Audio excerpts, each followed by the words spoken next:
The storm was so loud that night that it felt like the sky was breaking open above me. I remember gripping the steering wheel of my old Honda as it rattled like it was held together by hope alone. I had taken a double shift because my mother's treatments were due again, and I was already behind on payments.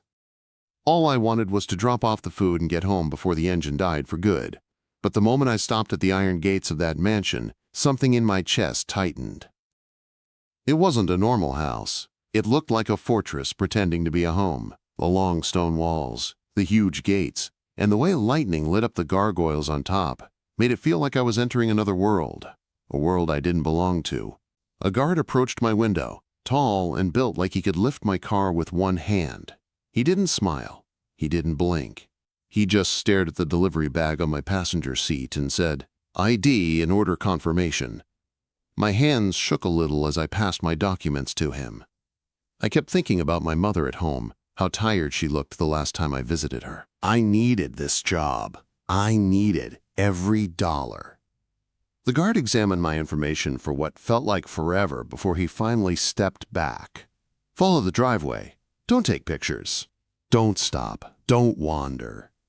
The gates opened, and I drove forward, feeling like I had been swallowed by the storm and the mansion at the same time. Every camera along the long driveway turned toward me like eyes. When I reached the entrance, 3 more guards surrounded my car. One checked the food bags. Another checked under the seats. A woman with a scar on her cheek patted me down like I was entering a high-security prison instead of delivering pasta and soup. "The kitchen entrance is closed. You'll deliver to the main hall," she said, her voice sharp but calm. The huge double doors opened, and I walked into a foyer bigger than my entire apartment building. The floors shined like mirrors. Chandeliers glowed above me. Everything was quiet for 3 seconds. Then something shattered in the distance. All the guards tensed at the same time, hands moving close to hidden weapons. A deep voice shouted from somewhere inside the house, followed by another crash. My heart jumped into my throat. This wasn't normal. Something was terribly wrong. One guard grabbed my arm and pushed me behind him. "Stay here, don't talk, don't move." Before I could ask anything, a scream cut through the hall. It wasn't angry. It wasn't violent, it was scared, it was painful. It sounded like someone trapped inside their own mind. Noise, noise, noise. I saw him when they pushed me forward. A young man, maybe 19 or 20, curled in the corner of a huge, destroyed living room. He rocked back and forth, hands pressed hard against his ears. His face was wet with tears. His suit was torn. Priceless objects were broken around him like they meant nothing. That was when I saw his father. A tall man in an expensive suit stepped forward, and even without knowing him, I felt the weight of the room shift. He had silver running through his dark hair and eyes sharp enough to terrify anyone. Power rolled off him like heat. But he wasn't looking at me. He was staring at his son with fear, frustration, and helplessness tangled on his face. "He hasn't slept in 2 days, the man said. The storm triggered him. None of the usual methods work. The guards tried stepping closer, but the young man screamed louder. "Don't touch me." A crystal decanter shattered beside him as he kicked the table. The father flinched, not because of the broken glass, but because of his son's pain. People kept shouting instructions. The storm kept roaring outside. The lights were too bright. The room felt too crowded. And I knew exactly what was happening. It wasn't violence. It wasn't drugs. It was a sensory meltdown. Something I had seen with my own brother 100 times. I don't know what pushed me forward. Maybe desperation. Maybe instinct. Maybe the way the young man's shoulders trembled the same way my brother's did when he couldn't handle the world. I set down the food, took off my wet jacket and shoes, and stepped forward. "What are you doing?" The father snapped, moving in front of me like a shield. His voice dropped, dark and dangerous. "How do you know he's my son? Who sent you?" "No one sent me," I said softly. "I used to work with autistic kids at the community center. My brother is autistic too. Your son isn't angry. He's overwhelmed." The father stared at me, suspicion in every line of his body. Storms, lights, too many people, I said gently. He needs quiet. He needs fewer eyes on him. He needs space. For a moment I thought he would have me thrown out, or worse. Then something softened in his expression, something raw, something scared. "What do you suggest?" he asked. And that was the moment everything changed. Because I didn't walk into that mansion to save anyone. I only wanted to deliver food. But before the night was over, I would save his son, and change all of our lives forever. I moved slowly toward the young man, keeping my steps light and steady, the way I used to with my brother during storms. The father, Gabriel, stood behind me like a silent guard. I could feel his tension, the fear under his hard exterior, but I focused only on the boy curled in the corner. The room was too bright, too loud, too crowded. Anyone could see that. Anyone, except the people who were too worried to think clearly. "Lights down," I said gently, not turning around.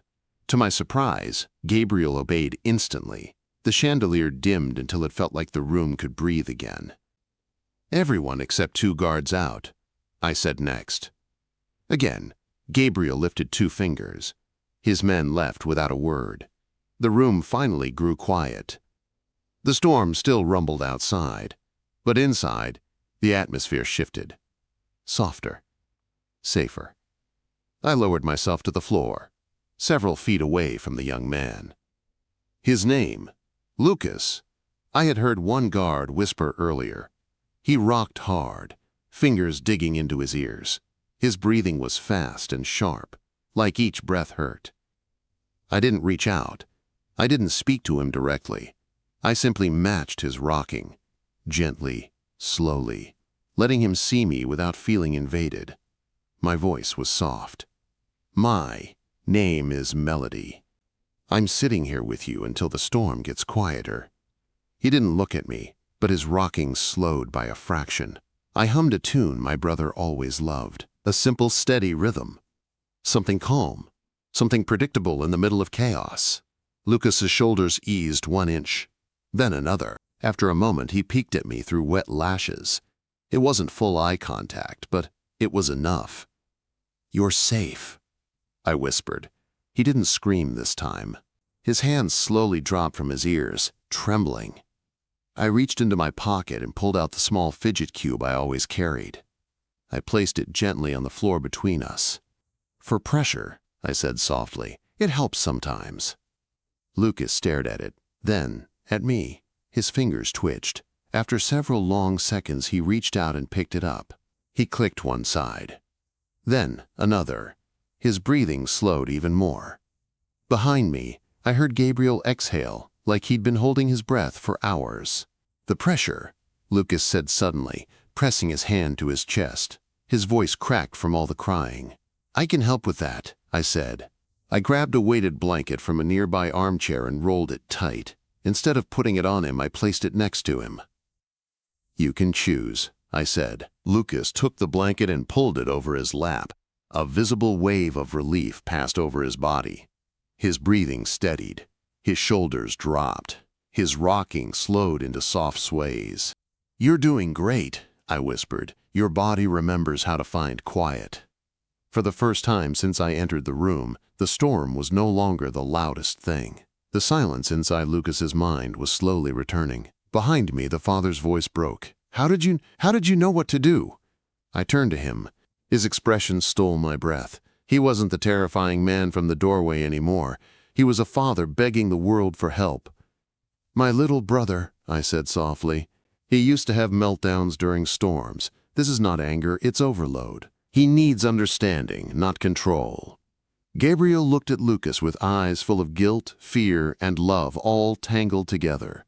When Lucas finally relaxed against the wall, fidget cube still spinning in his fingers, Gabriel spoke again.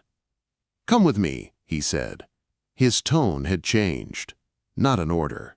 A request. He led me to his study. A room full of polished wood, glass, and more money than I'd ever seen in one place. A heavy contract awaited on the desk, beside stacks of cash that made my chest tighten. "I want you to work for me," he said. "For Lucas." I froze. "Work for him?" For this man who clearly lived far outside the law. Then he added, voice low, I've never seen anyone calm him like that. My chest tightened. My mother's bills flashed in my mind. $4,000 a month, sometimes more. My double shifts, my fear of losing her, my exhaustion. How much would you pay? I asked, my voice barely steady. Gabriel looked me dead in the eyes. $20,000 a month. Full medical benefits. Private suite in the East Wing. Starting today. I felt the world tip beneath my feet. I had never even dreamed of money like that. It was impossible. It was insane. It was dangerous. But then I remembered Lucas's trembling hands. His soft whisper. His calm returning because of me. I would help him, I said quietly, more to myself than to Gabriel. His eyes softened, just a little. My son is everything to me, he said. I will give anything to someone who protects him. Right then I saw it, the power that made men fear him, and the love that made him terrifying when his family was in danger.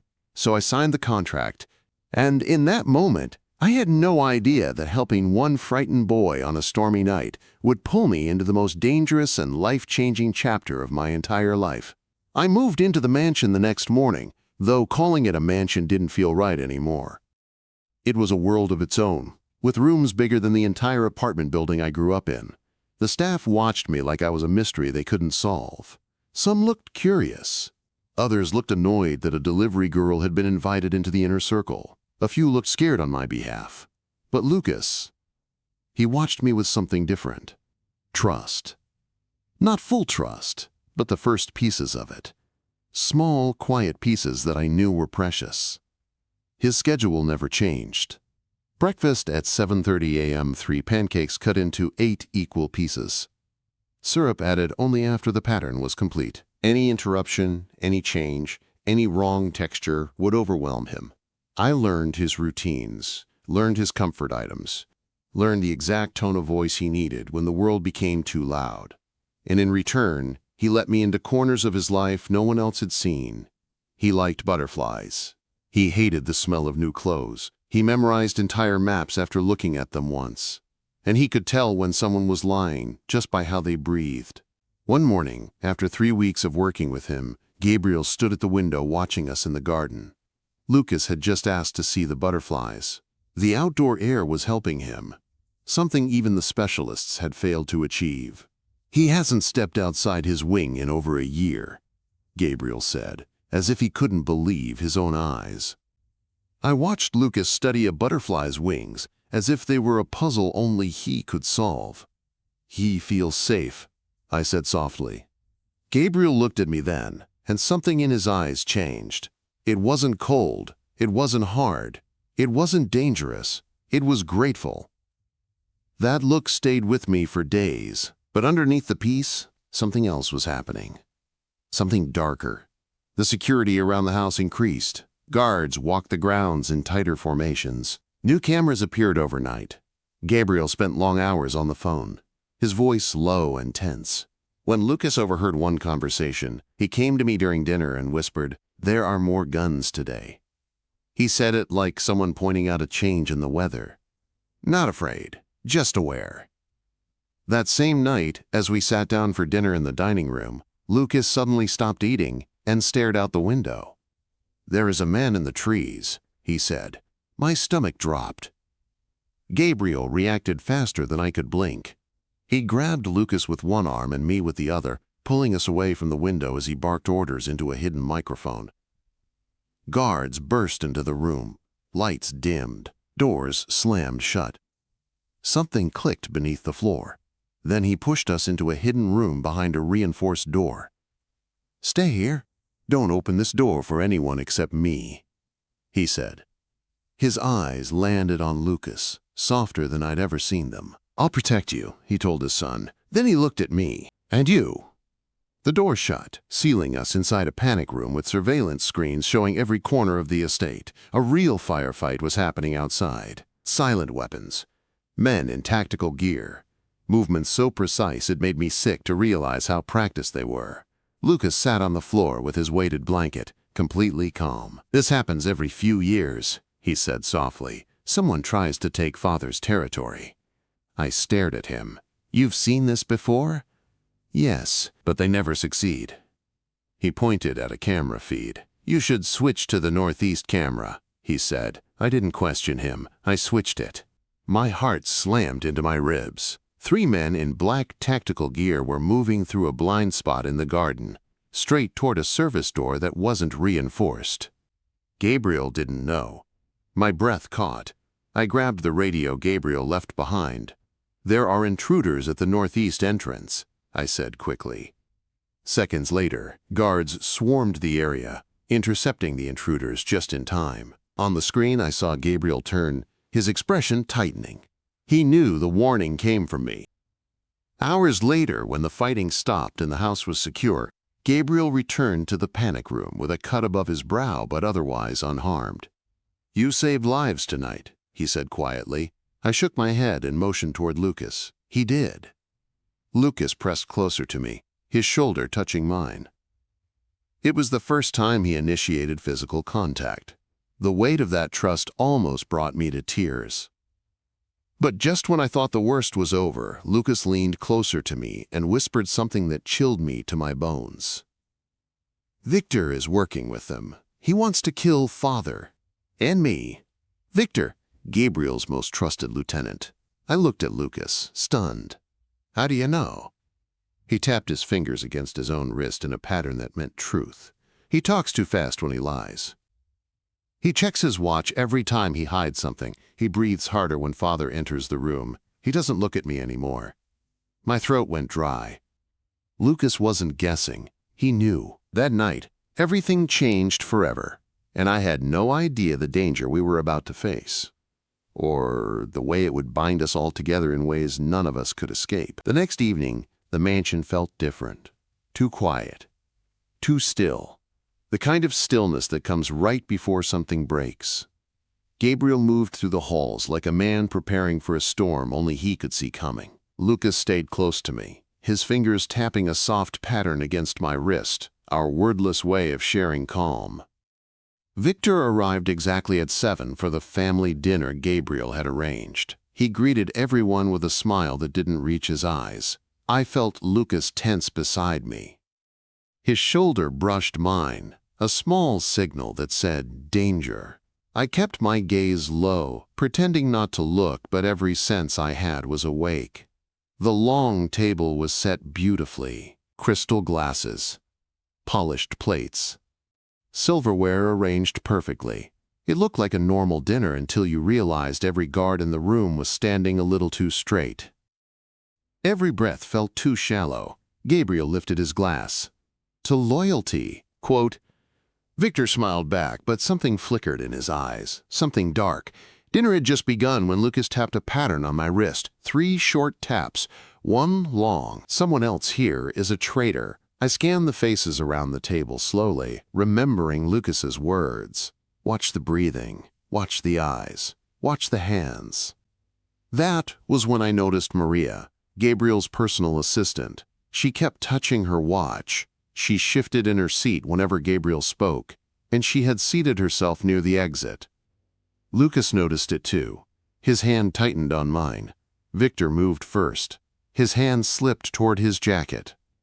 Before he could pull out the weapon, Lucas reached across the table and knocked over his water glass. It hit Victor's lap, drenching him in ice water. The movement forced Victor to jerk back instead of pulling the trigger. That 1 second saved Gabriel's life. Chaos exploded around us. Guards leapt forward. Victor drew his gun but was tackled before he could aim. Maria fired across the room and hit one of Gabriel's men before being dragged down by another. Gabriel shouted my name as he ran toward us. I grabbed Lucas and pulled him under the heavy oak table, shielding him with my body while bullets tore through the room. Lucas was calm, in a way I didn't understand.